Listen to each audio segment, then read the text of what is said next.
JSC against the custodial death of KHOISNAM SANAJAOBA SINGH Manipur Pumba Pung Kunmariki General Strike Koukhiba Aduna LAMDAM ASIGI Meeyam Mahousagi Punsida CHAONA Cheitheng Piri JSC asina Koukhiba Ahing Nongyai Koukhiba General Strike Aduna Madam Oiraga Khwaramban Kaital Yauna LAMDAM ASIGI Maru Oiba Kaital Singh Kuntak Lansikre Pharmacy Singh Natana Dukan Singh Thonglonaki Inter District Passenger Service Tauba Gari Singh Chenakide Amadi School Amsung College Ayamba Thonglonaki Laikidraba SANAJAOBA Laifam Khurai Ningthobung Laikai Tinsin Road Khurai Lamlong Bazar Yauna MAPHAM Kayada Miyoi Kayana Thuklaktuna Lambi Thingki Amadi Lambida Pochai Pashinba Amadi Mai Thaba Thingnaki Adum Oinamak Hauzik Fawbugi Oinadi General Strike Asina Maram Oiraga Pamdaba Thodok Singh Thokibagi Pau Leitri General Strike Aduga Mari Lenana JSC Convener L Kumari Nahai Laikidraba KHOISNAM SANAJAOBA Manipur Police na Fakibani Custodial death Asida Chenaba Police Personnel Singi Mathakta Matik Chaba Action Lokat Kadabani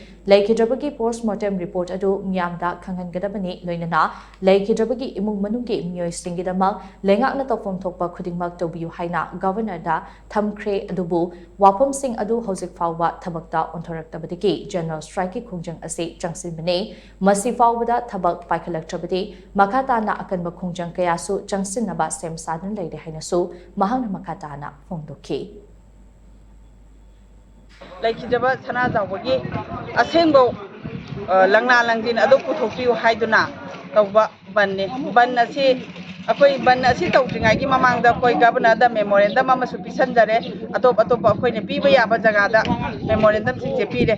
Piraba Memorandum Sing Asigi Karigumba Makalam Taki Response Hangdabadagi Apoina LAMDAM Masida Ladiba Kaitengi Ima Singa Kusam Naraga Loina